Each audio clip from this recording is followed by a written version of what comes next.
Hello friends, రేపటి complete episode ఇప్పుడు ఈ వీడియోలో చూడండి. ఇక రామచంద్రయ్య తనలో తాను అనుకుంటూ ఎలాగైనా సరే ఈ పోలీసుల నుంచి తప్పించుకోవాలి, లేకపోతే నన్ను జీవితాంతం జైల్లో ఉంచుతారు. అలా జరగడానికి వీల్లేదు. నా బిడ్డ చామంతి ఎంత బాధపడుతుందో.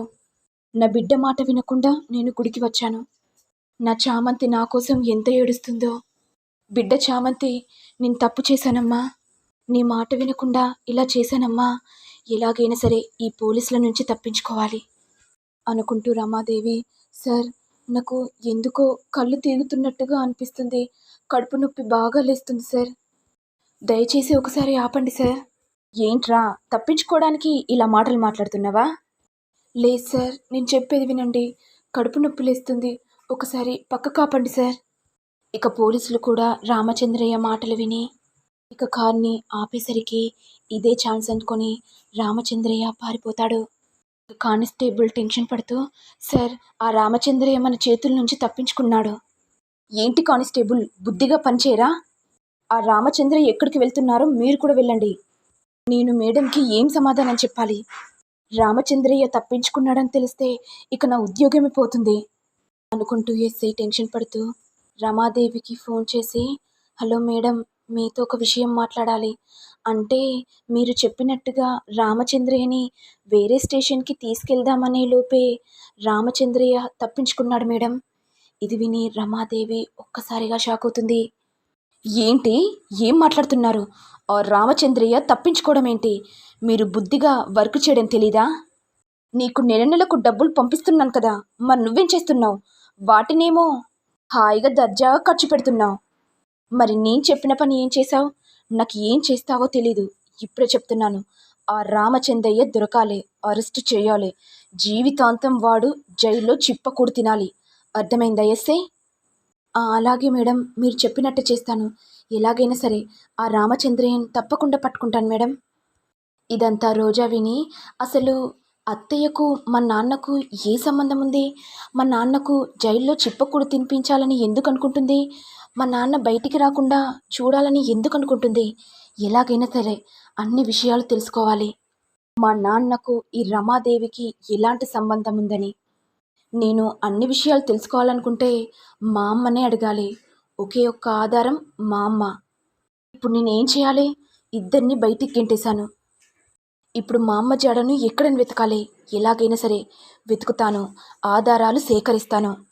ఇక రమాదేవి గత రహస్యాలు నాకు తెలిసాయంటే మా అత్తయ్యను ఎలా ఆటాడించుకోవాలనో నాకు బాగా తెలుసు. అత్తయ్య, మీ గత రహస్యం గురించి నేను తెలుసుకుంటాను.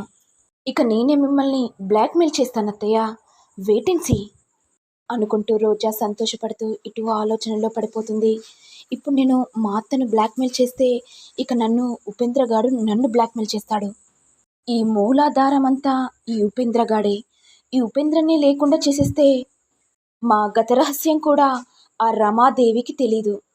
ఇక మా నాన్న విషయానికి వస్తే రమాదేవి ప్లాన్ ప్రకారమే మా నాన్న జైల్లో చిప్పకూడు తినాలి. మా నాన్న జైల్లో ఉంటేనే కదా ఈ ఇంట్లో మహారాణిలా ఉండొచ్చు. ఇటు రామచంద్రయ్య కోపంతో, ఏ రమాదేవి, జగదీష్, ఇక నా చేతుల్లో మీకు చావు తప్పదు. ఈరోజు మీ ఇద్దరిని నా చేతులతోనే నేను లేకుండా చేసేస్తాన్రా అనుకుంటూ ఇక రామచంద్రయ్య జగదీష్ని కొడుతుంటే ఇదంతా రమాదేవి చూసి టెన్షన్ పడిపోతుంది. ఇక రామచంద్రయ్య రాజావాణ్ణి రాణివాణ్ణి గుర్తు తెచ్చుకొని, అయ్యా, మీకు ఆత్మశాంతి కలగాలంటే ఈ జగదీష్ని చంపుతున్నాను, మీ ఆత్మ చల్లారుతుందనే నమ్మకం ఉంది అనుకుంటూ రామచంద్రయ్య ఇక జగదీష్ని పొడవగానే ఇదంతా రమాదేవి చూసి టెన్షన్ పడుతుంటే ఇక రామచంద్రయ్య రమాదేవిని చూసి, రమాదేవి, ఈ ఆస్తిని బాగానే అనుభవిస్తున్నావు కదా, ఇది ఎవరాస్తిని అనుభవిస్తున్నావే? రాజావాణ్ణి రాణివాణ్ణి నమ్మక ద్రోహం చేసి వాళ్ళ ద్వారా ఇదంతా సంపాదించావు కదా.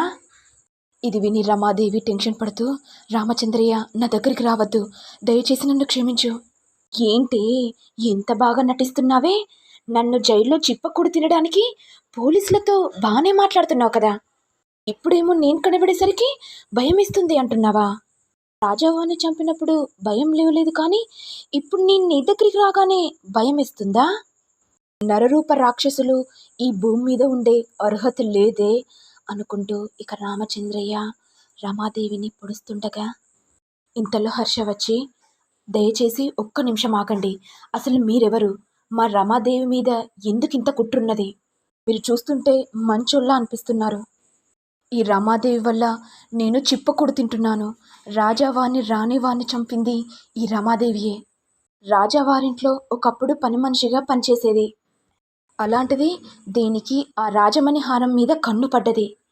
ఎలాగైనా సొంతం చేసుకోవాలని ఆ రాజమణిహారాన్ని దొంగతనం చేస్తుంటే నేను పట్టుకున్నాను.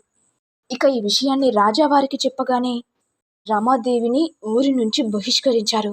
ఇదంతా తట్టుకోలేక ఈ జగదీష్ రమాదేవి రాజావారిని చంపేశారు బాబు. ఇది విని హర్ష ఒక్కసారిగా షాక్ అవుతాడు. ఇక హర్ష కోపంతో రమాదేవి చెంప పగలకొట్టి, నీచురాలా, ఒకరి ఇంట్లో పని మనిషిగా పనిచేస్తూ పెత్తనం చెలాయించాలనుకున్నావా? రాజావారి ఆస్తి కోసం రాజావారిని చంపుతావా? ఆ రాజమణిహారం గురించి ఇంత నీచంగా దిగజారుతావా? రమా, చంద్రికను ఎంత నీచంగా చూశావు. నీకన్నా ఆ చంద్రిక నయ్యం నా గురించి ఆలోచిస్తుంది. కానీ నువ్వు ఆ హారం గురించి, ఆస్తి గురించి ఆలోచిస్తావు. ఇప్పుడు అర్థమైంది. ఏంటి రమా, అంటే నువ్వు అందరి ఇళ్లలో పని మనిషిగా పనిచేసేదానివా? నా దగ్గర ఓవర్ బిల్డప్ బాగానే చేసావు కదా. కోటికి గతి లేకున్నా కానీ కోటికి పరిగెత్తుతారు. ఇప్పుడే అర్థమవుతుంది రమా. ఈ వాలకం చూస్తుంటే అర్థమవుతుంది. రామచంద్రయ్య గారు, మీరన్నది కూడా కరెక్టే. ఇలాంటి వాళ్ళు భూమి మీద ఉండడం మంచిది కాదు. అయినా భూమికే బరువు. మీకు నచ్చినట్టు చేయండి. మీకు నేను సపోర్ట్గా ఉంటాను రామచంద్రయ్య గారు. ఇక కేసు విషయానికి వస్తే అంతా నేను చూసుకుంటాను అని హర్ష అనడంతో ఇక రామచంద్రయ్య రమాదేవిని చంపబోతుండగా ఇక రమాదేవి భయంతో రామచంద్రయ్య కాళ్ళు పట్టుకొని, దయచేసి నన్ను క్షమించు రామచంద్రయ్య, నేను పెద్ద తప్పు చేశాను. స్టేషన్లో నేనే అరెస్ట్ అవుతాను. రాజావారిని చంపింది నేనే అని ఒప్పుకుంటాను. హర్ష, నువ్వైనా చెప్పు. ఏంటి రామా, నువ్వేంటి రామచంద్రయ్య కాళ్ళు పట్టుకున్నావు? నీ స్థాయి దిగజారిపోతుంది కదా. నీ స్థాయి గురించి, అంతస్తు గురించి మర్చిపోయావా? ఇప్పుడు అర్థమైంది హర్ష. బుద్ధి గడ్డి తిని ఇలా మాట్లాడాను. దయచేసి నన్ను క్షమించండి అని రమాదేవి రామచంద్రయ్య కాళ్ళ మీద పడి ఏడుస్తూ ఉంటుంది. మరి నెక్స్ట్ ఎపిసోడ్లో ఏం జరుగుతుందో చూడాలి. మరి మీకు వీడియో కనుక నచ్చినట్లయితే లైక్ చేయండి, షేర్ చేయండి, సబ్స్క్రైబ్ చేయండి. Thank you all.